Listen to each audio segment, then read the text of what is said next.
आइए बच्चों, हम लोग अपनी क्लास को आगे बढ़ाते हैं और इस क्लास में हम लोग सीखेंगे कि किसी लीनियर इक्वेशंस को, साइमल्टेनियस लीनियर इक्वेशन को हम ग्राफिकली कैसे सॉल्व करते हैं। अर्थात in this video we will discuss about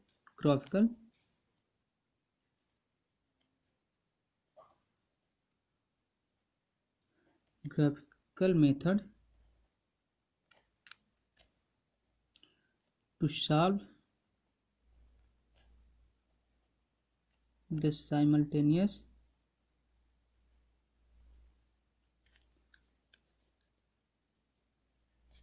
linear equation। ठीक,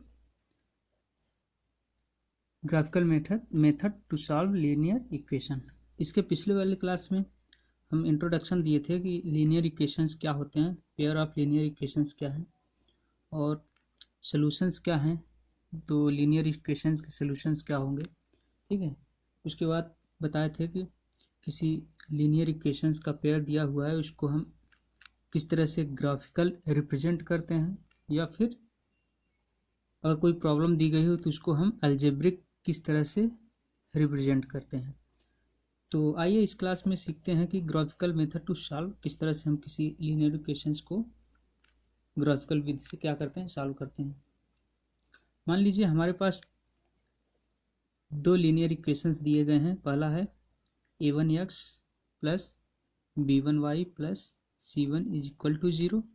दूसरा इक्वेशन है, पहला इक्वेशन, दूसरा इक्वेशन है a2x plus b2y plus c2 is equal to 0। ये हमारा दूसरा इक्वेशन है। अब इसको हम ग्राफिकल कैसे सॉल्व करेंगे, तो जिस तरह से पिछले क्लास में हम बताए थे कि ग्राफिकल रिप्रेजेंट कैसे करते हैं, तो सेम वही प्रोसेस अब फॉलो करना है। ठीक है, ग्राफ बनाने तक का पूरा प्रक्रिया, पूरा प्रोसेस वही सेम रहेगा। उसके बाद कैसे हम किए थे, इक्वेशन फर्स्ट के लिए क्या करोगे, हम दो पॉइंट्स गेन करते हैं, दो पॉइंट्स निकालते हैं। और वो पॉइंट्स निकालें कैसे, जो इक्वेशन दिया हुआ है a1x plus b1y plus c1 equal to 0, यहाँ पे हम x की वैल्यू y के टर्म में ले लेते हैं। कैसे, a1x बचा करके जितना भी है सबको हम क्या करेंगे, राइट हैंड साइड में भेज देंगे और उधर जाकर हो जाएगा माइनस b1y माइनस c1, फिर x इज इक्वल टू हो जाएगा minus b1y minus c1 divided by a1। ठीक, ये आ गया था। अब इसके बाद हम क्या किए थे, चार्ट बनाए थे, चार्ट में वैल्यू रखने के लिए किसकी, x और y की। ठीक, हमें मिनिमम 2 पॉइंट्स गेन करना होता है। 2 पॉइंट्स मिल जाएंगे तो 2 पॉइंट से हम एक लाइन को ड्रॉ कर सकते हैं। तो यहाँ पे हम क्या किए थे, y की अलग अलग वैल्यू लिए थे। इफ़ y इक्वल टू 0 या फिर समथिंग्स, y की अलग अलग जो वैल्यू लिए थे, तो हमें x की वैल्यू प्राप्त हो रही थी और y की वैल्यू को यहाँ रखते थे और जो x की वैल्यू होती थी उसको यहाँ पे रख देते थे, जिसकी वजह से हमें पॉइंट्स के कोऑर्डिनेट्स मिल जाते थे, पॉइंट्स के निर्देशांक मिल जाते थे। किसके रूप में, x और y के रूप में, भुज और कोण के रूप में। इस तरह से हम जो है दूसरे इक्वेशन के लिए भी करते थे और उसके लिए भी 2 पॉइंट्स प्राप्त करते थे। फिर क्या करते थे, फिर ग्राफ पेपर में वही पॉइंट हम रिप्रेजेंट कर देते थे। मान लो एक पॉइंट ए हो जाएगा, एक पॉइंट ए, इन दोनों पॉइंट को हम मिला करके लाइन ड्रॉ करते थे। फिर दूसरे इक्वेशन के लिए जो 2 पॉइंट मिले होते थे उसके लिए हम 2 पॉइंट्स डिटरमाइन कर निश्चित करके और उसके लिए फिर क्या करते थे, एक लाइन ड्रॉ करते थे। और फिर लाइन ड्रॉ करने के बाद हमें, यहाँ तक तो हम पिछले क्लास में बताए थे। इसके आगे प्रोसेस क्या है, हमें सॉल्व करने के लिए, ठीक है, सॉल्यूशन ले आने के लिए। अब जब लाइन ड्रॉ करोगे तो क्या होगा, 3 कंडीशन मिलेंगी। फर्स्ट होगी क्या, कि पहली कंडीशन होगी कि बोथ लाइन्स क्या हो जाएंगी, इंटरसेक्ट हो जाएंगी। Both line intersect at the one point, एक पॉइंट पे क्या होगा, जब इंटरसेक्ट करेगा जिस पॉइंट पे, मान लो हमारा दोनों लाइन क्या होगा, इंटरसेक्टिंग होगी, ठीक। The two lines intersects at one point, ठीक। जब किसी एक पॉइंट पे हमारा लाइन इंटरसेक्ट करेगी तो जिस पॉइंट पे करेगी तो उसके हमें क्या मिलेगा, कोऑर्डिनेट्स मिलेगा। कोऑर्डिनेट्स जब मिलेगा तो वो क्या होगा, एक्स होगा और वाई टाइप का इस तरह से कोऑर्डिनेट मिलेगा। तो हम जो एक्स की वैल्यू होगी उसको एक्स इजक्वल टू, मान लो ए और बी पर अगर इंटरसेक्ट कर रही है तो x is equal to a, y is equal to b, यही हमारा क्या होगा, आंसर होगा, यही हमारे सोल्यूशंस हो जाएंगे, ठीक है। अगर एक पॉइंट पे इंटरसेक्ट करती है तो हमारा सोल्यूशन हो जाएगा x is equal to a, y is equal to b, जहाँ ए बी क्या है, जिस पॉइंट पे इंटरसेक्ट कर रही है उसके कोऑर्डिनेट्स हैं, ठीक। सेकंड कंडीशन क्या अराइज होगा कि both lines are parallel, both lines are parallel to each other। अब इस कंडीशन में क्या होगा कि दोनों लाइन क्या हो जाएंगी, एक दूसरे के पैरेलल हो जाएंगी। जब हम पॉइंट्स लेंगे और उसको ड्रा करेंगे लाइन, तो हो सकता है कि कंडीशन बने कि दोनों लाइन क्या हो जाएं, एक दूसरे के पैरेलल हो जाएं, ठीक। जब पैरेलल हो जाएंगी तो कहीं पे भी कोई पॉइंट्स हमें उभयनिष्ठ कॉमन नहीं मिल रहा है। जब कॉमन पॉइंट्स नहीं मिलेगा तो हमारा क्या हो जाएगा, इस कंडीशन में हमें जो है कोई भी सोल्यूशन नहीं मिलेगा। इन दोनों लीनियर इक्वेशन के लिए हमें कोई भी सोल्यूशन नहीं मिलेगा, ठीक। देन देयर इज, अगर ये कंडीशन अराइज होती है तो there is no common solution of the given system of equations, ठीक। देयर आर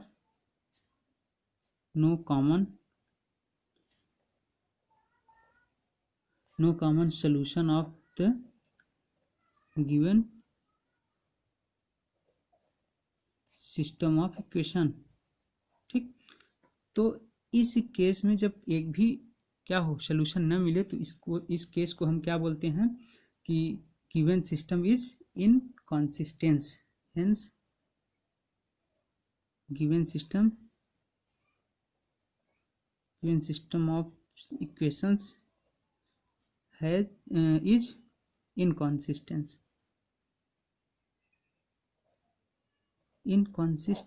अर्थात असंगत, इसको बोलते हैं असंगत। क्या हो जाएगा, जब एक भी सोल्यूशन नहीं मिलेगा दोनों इक्वेशन के लिए तो हमारा सिस्टम, हमारा जो क्या हो जाएगा, इनकंसिस्टेंट हो जाएगा, ठीक। यदि मिल जाता है, एक पॉइंट पे अगर इंटरसेक्ट करते हैं तो वहाँ पे एक सोल्यूशन मिलेगा तो ये क्या होगा, ये कंसिस्टेंट होगा, ये कंसिस्टेंट होगा, ये सिस्टम क्या होगा, कंसिस्टेंट होगा। फिर तीसरा कंडीशन क्या होगा, तीसरा कंडीशन ये होगा कि इस केस में बोथ लाइंस क्या हो जाएंगी, पैरेलल नहीं होगी, क्या करेंगे, एक दूसरे के ऊपर कोलैप्स कर जाएंगे, एक दूसरे के ऊपर लाई कर जाएंगे, ठीक। इस कंडीशन में दोनों लाइंस क्या हो जाएंगी, कोइंसिडेंस, अर्थात one line overlaps the other. क्या हो गया, दो जब लाइन बनाए दोनों लाइंस क्या हो गई, एक दूसरे के ऊपर ओवरलैप कर गई। अगर ओवरलैप्स कर जाएंगी तो दोनों पे हमें कॉमन पॉइंट्स कितने मिल रहे हैं, यहाँ भी कॉमन पॉइंट्स होगा, यहाँ भी होगा, यहाँ भी होगा, यहाँ भी होगा, अर्थात सब जगह हर एक पॉइंट हमारा क्या हो जाएगा, कॉमन पॉइंट्स होगा। इसलिए जब सारे के सारे कॉमन पॉइंट्स हो गए, अर्थात एक से ज़्यादा कई बहुत सारे हो जाएंगे, अर्थात इन्फिनिटी हो जाएंगे, इनफाइनाइट हो जाएंगे कॉमन पॉइंट्स, तो हमारा सोल्यूशन क्या होगा, सोल्यूशन हमें इनफाइनाइट सोल्यूशन मिल जाएगा, मैनी सोल्यूशंस मिलेगा, अर्थात given system of equations has infinitely many solutions, ठीक है। इनफाइनाइटली मैनी सोल्यूशंस मिलेंगे यदि दोनों लाइंस क्या हो जाएं, एक दूसरे के ऊपर ओवरलैप कर जाएं, और ये भी क्या हो जाएगा, सिस्टम क्या हो जाएगा, कंसिस्टेंट हो जाएगा, ये भी हमारा कंसिस्टेंट हो जाएगा, ठीक। ये तीनों कंडीशंस मिलेंगी। तो ये तो डिपेंड करेगा, अलग अलग जो इक्वेशन दिए रहेंगे उसको सॉल्व करोगे तो क्या ग्राफ मिलता है उस पर डिपेंड करेगा। ठीक, तो चलो एक एग्जांपल के थ्रू इसको देखते हैं। मान लो एग्जांपल दिया हुआ है, एक सिस्टम ऑफ लीनियर इक्वेशंस है x plus y equal to 10 और equation first, equation second x minus y equal to 4। कह रहा है इसको जो है क्या करो कि ग्राफिकल मेथड से सॉल्व करो। ठीक, अब सबसे पहले हमारा काम क्या होता है, वही पहले ग्राफ में रिप्रेजेंट करोगे तब तो पता चलेगा कि इंटरसेक्ट कर रहे हैं कि पैरेलल हो रहे हैं या फिर एक दूसरे के ऊपर ओवरलैप कर रहे हैं। तो इसको क्या करोगे, सबसे पहला काम है कि 2 पॉइंट्स प्राप्त करना, इक्वेशन फर्स्ट और इक्वेशन सेकंड के लिए। तो for equation first we have x plus y is equal to 10. This is implies that x is equal to 10 minus y, यही होगा, अर्थात x की वैल्यू हम y के टर्म्स में लिया है।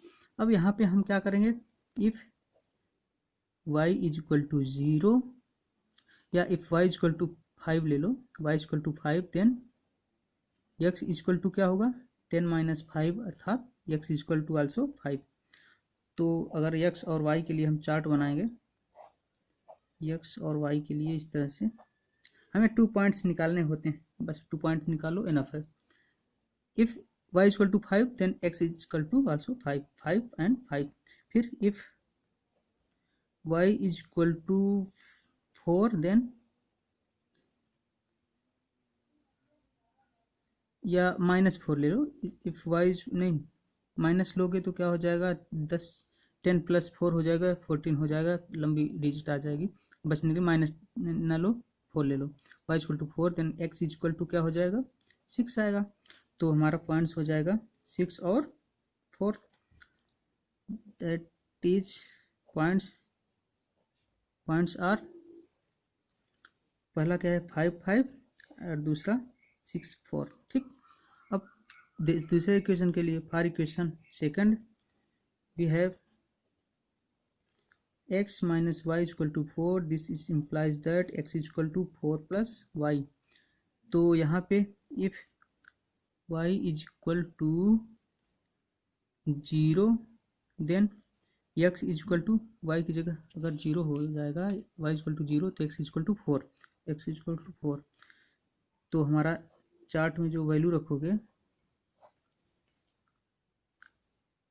x और y की, तो क्या होगा y इक्वल टू 0 तो x इक्वल टू 4। ठीक, दूसरा if y equal to -4 then x is equal to 0, y बराबर -4 रखोगे तो -4 प्लस 4 क्या हो जाएगा 0।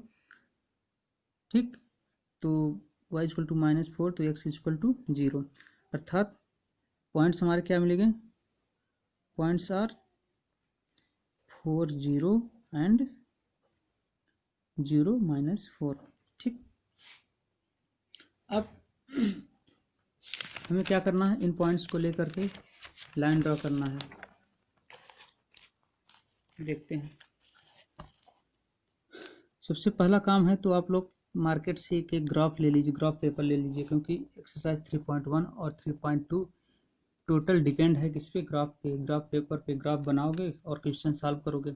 ठीक, यहाँ पे x डैश y डैश, यहाँ 1 2 3 4 5 6, 1 2 3 4 5 6, यहाँ पे -1 -2 -3 -4 -5, यहाँ पे -1 -2 -3 -4।